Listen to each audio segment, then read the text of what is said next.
이번 이 아이콘의 리더 BI의 LST 마약 혐의를 처음으로 제기한 사람은 바로 이 BI 씨와 카톡을 주고받았던, 어제 저희가 보도를 해드렸는데, 이 가수 연습생 출신의 여성인 A 씨가 BI와 그 카톡을 대화를 나눴음과 동시에 이번 사건을 폭로했습니다. 이 A 씨의 주장에 따르면 양윤석 대표가 이 사건에 무마를 하고 본인에 대해서 회유와 협박을 했다라고 주장을 하고 있습니다. 이 부분 함께 보시죠. BI를 제보한 A 씨 주장이에요. 양윤석 대표가 이렇게 얘기했다는 거예요. 너한테 불이익을 주는 건 쉽다. 그러나 우리 소속사는 마약 검사에도 안 나온다. 주기적으로 검사하고 있고 검출되면 일본 보내서 마약 성분 빼내고 받을 수 있다.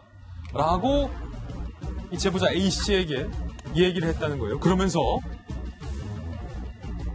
이 이후부터는 좀 달래기 시작합니다. 내가 충분히 사례도 하고, 야, 이름 불렀겠죠. 누구야? 내가 변호사도 선임해 줄 테니까 걱정하지 마. 우리는 건들지 말고 경찰서에 가서 모든 진술을 번복해라.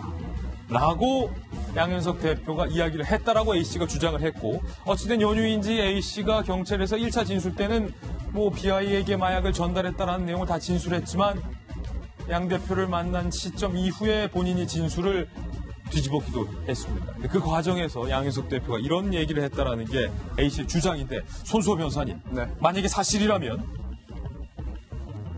이 같은 증언이 실질적인 증거로 채택될 수가 있는 겁니까? 일단 제보자 A씨의 현재로서는 일방적인 주장이라는 걸 먼저 말씀을 드리고요. 또 이렇게 그 회유했다는 그런 주장에 대해서 이제 YG 측은 그런 일 없었다라는 반박을 일단은 내놨습니다. 누구 말에 맞는지는 아직은 모르는 상황이에요. 하지만 앞으로 이 사건이 그냥 끝나진 않을 것 같아요.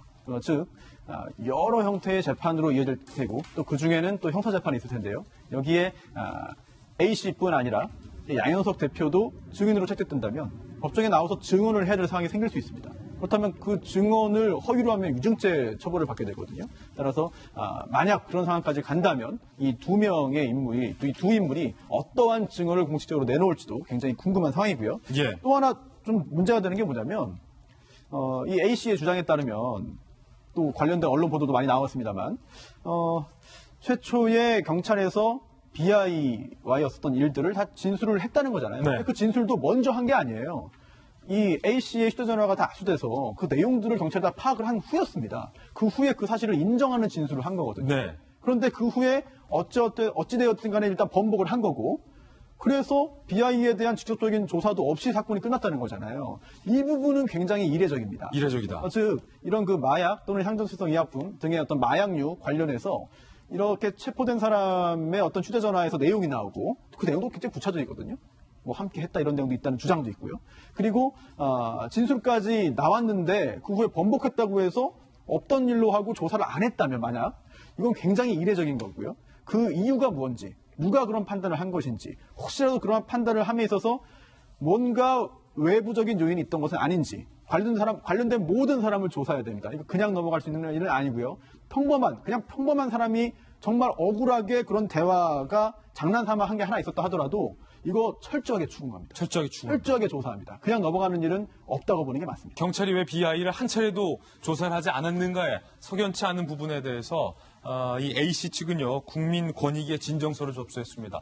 양윤석 대표가 무마했고 경찰이 수사를 하지 않았다라는 내용으로 진정서를 접수한 건데, 지금 장혜찬 평론가, 이 A씨가 지금 해외에 있는 걸로 좀 알려지고 있는데 심경 글을 지금 올리고 있죠. 네, 오늘 본인의 SNS에 심경 글을 올렸는데요. 사실 이 A씨가 그동안 많은 논란을 일으켰던 유명인입니다.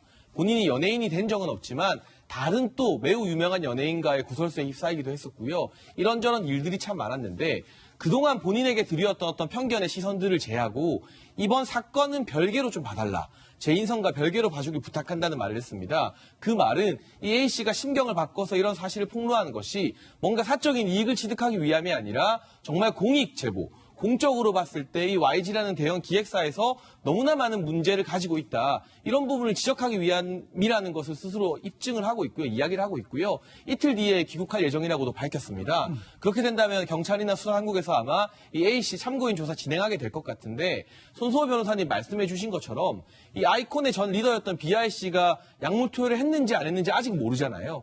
그런데 한 차례의 소환 조사도 안 했다는 것은 국민 누구나 납득하기 힘든 현실이고 YG의 소속 가수였던 승리 씨 같은 경우는 경찰의 총경과 사적으로 뭐 대화도 주고받고 접대도 했던 것으로 지금 밝혀지고 있잖아요. 그렇다면 그 소속 가수를 데리고 있던 YG의 회장 같은 경우는 총경이 아니라 얼마나 고위직 경찰과 연관이 돼 있길래 조사도 안 받느냐. 국민들이 이런 질문을 할 수 있는 건 아니겠습니까? 거기에 대해서 양현석 회장이 이제는 뒤에 빠져 있을 게 아니라 전면에 나와서 정말 사원을 걸고 해명을 해야만 한다. 지금 벌써 대학가에는 대학 축제 시즌인데 YG 가수들 섭외했다고 하면 학생들이 들고 일어나서 총학생회가 사과하는 일도 있었어요. 그렇군요. 그러니까 YG 가수 누가 됐든 간에 보이콧하겠다는 움직임까지 심각하게 벌어지고 있습니다. 이 사안을 YG에서 양현석 회장이 절대 가볍게 보고 넘길 수 있을 거다. 그렇게 생각하면 오산이라는 말씀을 드리고 싶습니다. 예. 사실 버닝썬 사건부터 해서 BI 사건까지 오는 과정에 있어서 크게 두 가지 흐름은 경찰이 꼭 잡고 가야 되는 부분이 있습니다. 첫 번째는 마약류 관리에 대해서 일반인들은 접하지 못하는 것을 이렇게 사회적으로 알려진 사람들이 계속 언급이 되고 있는 부분. 그리고 두 번째는 왜 경찰이 이렇게 증거가 명확한데도 수사가 부실하냐, 뭐 유착이 없느냐. 그리고 세 번째는 그 중심에 YG 관계자들이 있었다라는 부분이거든요. 그렇다면 이번에 나온 A씨의 진술을 검증하기 위해서는 당시의 통화 기록, 그리고 그 변호사는 정말 누가 선임했는지 이런 거를 통해서 A씨의 진술의 신빙성부터 가리면은 단초가 나오지 않을까 그런 생각이 듭니다. 예. 비하와 관련된 소식도 전해드렸습니다.